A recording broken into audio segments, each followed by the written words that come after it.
Good morning students, you all are welcome to the channel. Students, हम लोग अपनी Python series में dictionaries topic पढ़ रहे थे। लास्ट जो 3 लेक्चर्स आए हैं उसमें मैंने डिक्शनरीज को स्टार्ट किया था, जिसमें पहला लेक्चर डिक्शनरी का जो था उसमें मैंने डिक्शनरी की इंट्रो दी थी।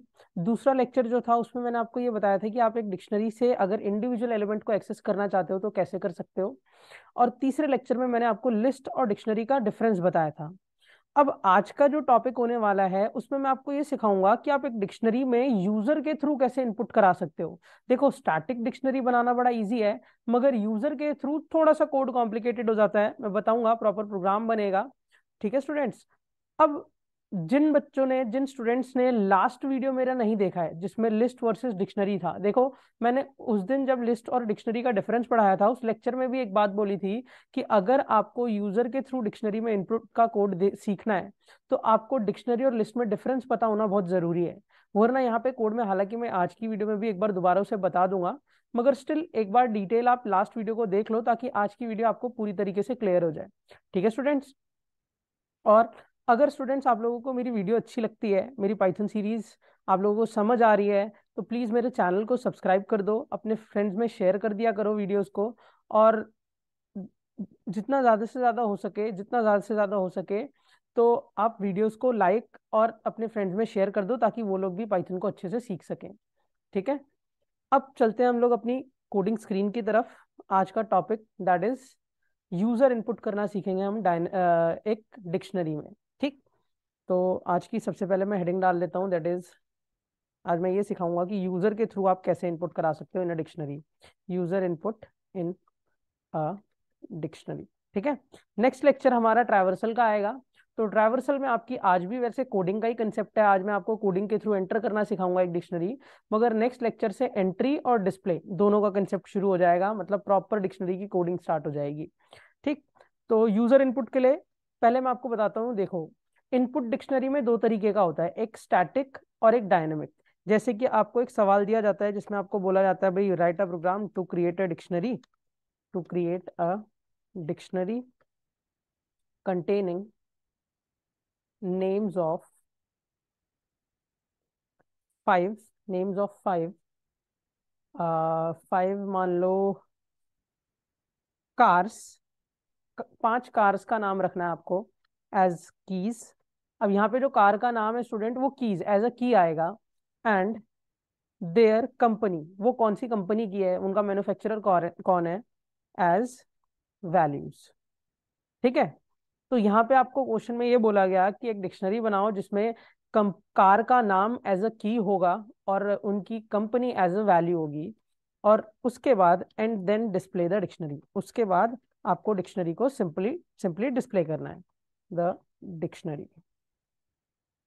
ठीक। अब सबसे पहले मैं आपको स्टैटिक एंट्री के थ्रू सिखाता हूँ। स्टैटिक एंट्री क्या क्या क्या मतलब होता है। जो मेरी पाइथन सीरीज को पहले से फॉलो कर रहे हैं उन लोगों को पता होगा कि स्टैटिक एंट्री का क्या मतलब होता है। स्टैटिक एंट्री में हम अपनी डिक्शनरी को बनाएंगे और यूजर इनपुट के थ्रू नहीं, डायरेक्टली हम ही पास कर देंगे किसी भी कार का नाम और उसकी वैल्यू। जैसे कि एक डी नाम का वेरिएबल बनाया। अब जैसा कि आप लोगों को पता है कि डिक्शनरी करली ब्रैकेट से डिनोट होती है। करली ब्रैकेट में की कोलन वैल्यू का पेयर होता है, मतलब एक की कोलन उसके साथ एसोसिएटेड उसकी वैल्यू एक एलिमेंट कहलाता है। तो यहाँ पे हमें 5 कार्स के नाम और फिर उन कार की कंपनी एज अ वैल्यू रखना है।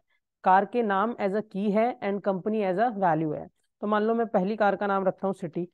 अब आप, सिटी कौन सी कंपनी की कार है, मान लो मैंने रख दिया होंडा। ठीक है। दूसरी कार का नाम रखा मैंने, मान लो स्कॉर्पियो। कौन सी कंपनी की कार है भाई, महिंद्रा। ठीक। अब देख रहे हो मैं की कोलन वैल्यू का एक पेयर बनाता चल रहा हूँ, ये मेरा एक एलिमेंट हो गया, फिर ये मेरा दूसरा एलिमेंट हो गया, और ऐसे टोटल 5 करने हैं मुझे। ठीक है। इसके बाद मैं एक कार का नाम और रखता हूँ, मान लो मैं रखता हूँ अमेज। अमेज अगेन कौन सी कंपनी की कार है, होंडा। ठीक। उसके बाद एक कार का नाम रखता हूँ, मान लो मैं एंडेवर। ठीक है। Endeavour, Ford. ठीक है। और एक लास्ट रह गया है, 4 कंपनीज हो गई ना, मान लो XUV 300 अगेन महिंद्रा। ठीक है, ओ सॉरी स्ट्रिंग थी तो ये डबल कोट्स में आएगी। और फाइनली हमने एक डिक्शनरी प्रिपेयर कर ली स्टैटिक। स्टैटिक मतलब यहाँ पे एंट्रीज मैंने अपनी मर्जी से लिए हैं, और उसके बाद प्रिंट करता हूँ डी, या पहले दिखा देता हूँ, लिख देता हूँ ऐसा, द डिक्शनरी इज, और इसके बाद अगली लाइन में आके प्रिंट कर देता हूँ डी। तो आपको पता है कि आपकी ये डी नाम की डिक्शनरी आउटपुट स्क्रीन पे आ जाएगी। एक बार कोड को रन करें, देखते हैं। रन करते हैं तो हमें आउटपुट मिलता है स्टूडेंट्स, द डिक्शनरी इज, और एग्जैक्ट वही डिक्शनरी जो मैंने ऊपर बनाई थी देखो स्क्रीन पे प्रिंट हो रही है। मगर स्टैटिक एंट्री का ना एक डिसएडवांटेज होता है कि आप अपनी मर्जी का, या दूसरा यूजर, अब मान लो कोड दोबारा रन करता है, कोई दूसरा यूजर करता है, तो उसके लिए भी ये जो सिटी मतलब जो कार का नाम है एंड जो उसकी कंपनी का नाम है फिक्स हो गया है। मतलब वो अपनी मर्जी से कार का नाम और कंपनी का नाम बदल नहीं सकता स्टूडेंट्स। तो स्टैटिक एंट्री की प्रॉब्लम ही यही होती है कि हम उसमें एक बार जो एंट्री कर देते हैं, या तो हमें कोड में चेंज करना है, या तो हमें कोड में चेंज करना है। और अगर आप कोड में चेंज नहीं करते तो बाय डिफॉल्ट डी की यही वैल्यू बार बार यूज होगी। आप कोड को चाहे 100 बार चलाओ, 1000 बार चलाओ, 10 बार चलाओ, बार बार यही सेम डिक्शनरी प्रिंट होगी। डिक्शनरी को बदलना है तो आपको कोड में चेंजेस करने पड़ेंगे। ठीक। और यूजर इनपुट डायनेमिक एंट्री का एडवांटेज ये होता है कि आपसे वो पूछेगा रन टाइम पे कि आपको कौन सी कंपनी का नाम रखना है, कौन सी कार का नाम रखना है प्रॉपरली। तो आप हर बार वैल्यू को बदल सकते हो। कैसे? अब मैं आपको डायनेमिक एंट्री दिखाता हूं, इसको मैं कमेंट कर देता हूं। और डायनेमिक एंट्री को ही भाई यूजर इनपुट की एंट्री बोलते हैं, मतलब यूजर यहाँ पे एंटर कराएगा कि क्या क्या डेटा रहेगा आपके पास। अब डायनेमिक एंट्री के लिए बहुत ध्यान से समझना है इस क्वेश्चन को कि क्या कर रहा हूं मैं। डायनेमिक एंट्री के लिए सबसे पहला जो आपको काम करना है, या यूजर इनपुट के लिए सबसे पहला जो काम करना है, एक डी नाम की एम्प्टी डिक्शनरी बना के छोड़ दो।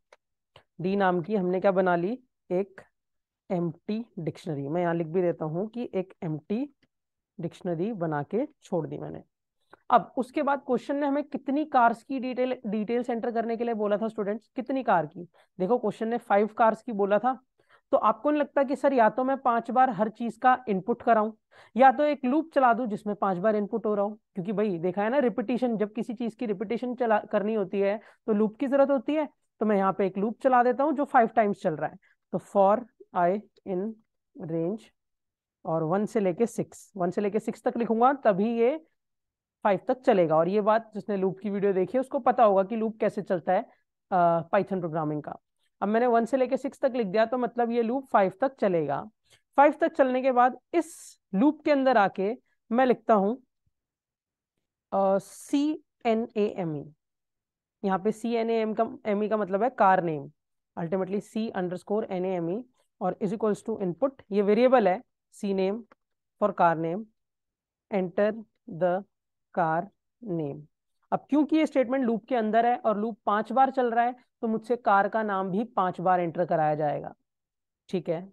उसके बाद कंपनी नेम, कार नेम के बाद कंपनी नेम चाहिए, COMNAME, ये वेरिएबल बना देता हूँ। आप छोटा वेरिएबल भी बना सकते हो स्टूडेंट, इतना बड़ा वेरिएबल बनाने की जरूरत नहीं है, छोटे वेरिएबल्स भी बना सकते हो, कोई दिक्कत नहीं है।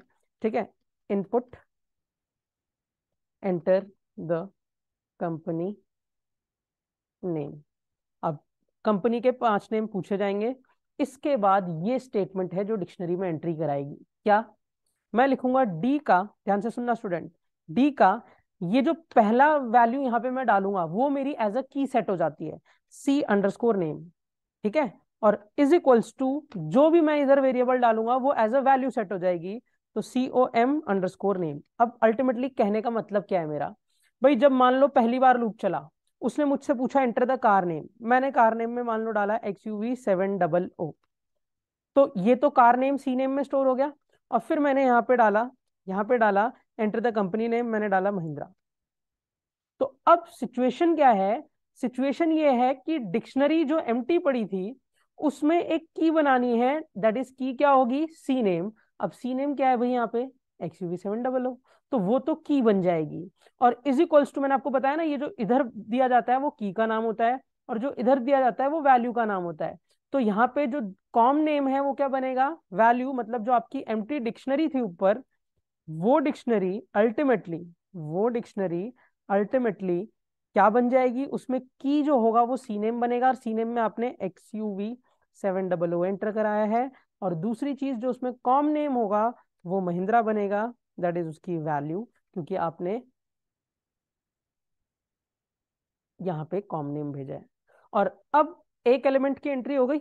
अब ऐसे ही लूप यहाँ से वापस घूमेगा और दूसरी बार चलेगा और फिर हमसे पूछेगा एंटर द कार नेम। अब दूसरी बार आप कार का नाम बदल सकते हो और कंपनी का नाम भी बदल सकते हो, और वो भी जाके as a element, second element मान लो आपने बदल के सिटी और होंडा कर दिया, तो सिटी कोलन होंडा चेंज हो जाएगा स्टूडेंट। समझ रहे हो? तो ये कंसेप्ट था एक डिक्शनरी को डायनेमिक एंटर कराने का। ठीक, एक दो क्वेश्चन और करके दिखा दूंगा इसके बाद, पहले इसे देख लो, रन करके दिखा देता हूँ।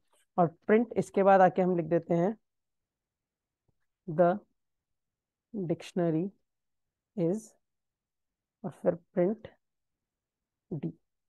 अब देखना आउटपुट में ऊपर वाले जैसा ही आएगा, मगर इस बार एंट्री मेरी मर्जी की होंगी, यूजर की इनपुट के थ्रू कराई जाएंगी। रन करूँ कोड को? रन किया, उसने पूछा सबसे पहले एंटर द कार नेम, मैं कार नेम पास कर देता हूँ। उसके बाद वो पूछता है एंटर द कंपनी, कंपनी में मैंने पास कर दिया। ठीक है, एक एंट्री जैसे मैं एंटर प्रेस करूंगा एक एंट्री जाके डिक्शनरी में स्टोर हो जाएगी। हालांकि वो अभी मुझे दिखेगी नहीं, क्योंकि जब तक ये पांचों एंट्री करा नहीं लेगा तब तक डिक्शनरी दिखाएगा नहीं। तो एक एंट्री स्टोर हो गई। फिर उसने पूछा एंटर द कार नेम, मैं कार नेम बदल देता हूँ। फिर उसने पूछा enter the car name third time. फिर पूछा कार नेम फोर्थ टाइम, और इसके बाद लास्ट टाइम चलेगा। पहले फोर्थ टाइम कर लेते हैं हम। फोर्थ टाइम में मैंने डाल दिया मान लो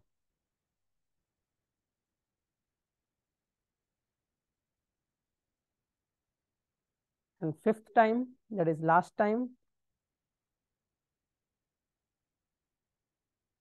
एंटर प्रेस करें, देखना अब आपको डिक्शनरी मिलेगी। ये देखो स्टूडेंट्स, द डिक्शनरी इज, और वही एंट्रीज हैं जो मैंने कराई हैं, वही एंट्रीज हैं जो मैंने अपने कोड में कराई हैं। क्लियर हुई बात सभी को? तो ऐसे आप एक डिक्शनरी को डायनेमिकली यूजर के थ्रू फॉर्म कर सकते हो, बना सकते हो। ठीक, एक छोटा सा एग्जांपल लेके और बता दूं एक क्वेश्चन, ताकि आपको पूरी तरीके से क्लियर हो जाए। मान लो, इसको मैं पहले कमेंट कर देता हूं।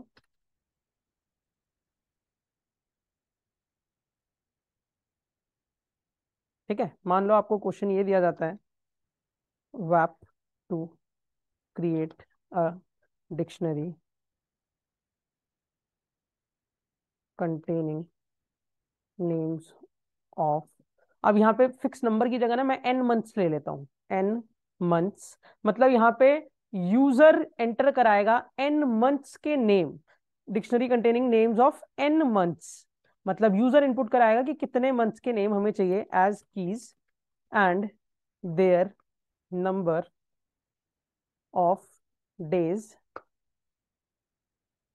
As values, and display the dictionary. अब फिर से स्टूडेंट मैं इसे डायनेमिकली ही करके दिखाऊंगा आपको। क्वेश्चन ये है कि एन एन मंथ का नाम एज अ की चाहिए एंड उनके number of days as a value चाहिए। करके देखें। तरीका यह है डायनेमिक एंट्री का, बताया था कि पहले एक एम्प्टी डिक्शनरी बना लो। फिर क्योंकि यूजर ने एन मंथ्स बोला है तो हमें एक एन का इनपुट लेना पड़ेगा। Int input how many months. अब इसमें यूजर एंटर करा देगा कि कितने मंथ्स की आपको डिटेल चाहिए, हाउ मेनी मंथ्स। फिर हम अपने लूप को जो 5 टाइम्स चला था उसे n टाइम्स चला देंगे। तो जो भी n की वैल्यू बंदा डालेगा उतने टाइम्स आपका लूप चल जाएगा, 1, n+1। ठीक, अब इसमें आके एम नेम नाम का एक वेरिएबल बनाते हैं for entry of month name, is equals to input, इंटवेंट नहीं लगेगा क्योंकि स्ट्रिंग है, एंटर द मंथ नेम। ठीक, अब यहाँ पे बंदे ने मंथ का नाम एंटर कराया। फिर नंबर ऑफ डेज के लिए एन डेज वेरिएबल बना लेते हैं, n_डेज। और इसमें इंट इनपुट आएगा क्योंकि नंबर ऑफ डेज हमेशा इंटीजर में होते हैं। Enter the number of days, number of days.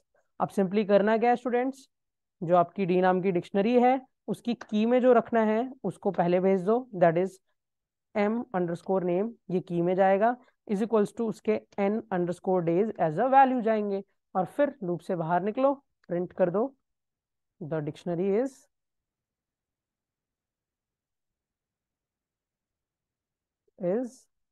और फाइनली प्रिंट डी। एक बार रन करें कोड को, सेव किया, कोड को रन किया।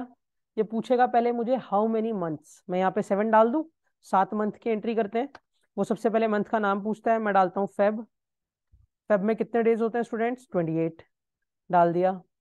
फिर वो पूछता है enter the second month, 7 time पूछेगा ऐसे ही। जैन डाल देता हूँ, जैन में कितने मंथ होते हैं? 31। फिर मई, अगेन 31।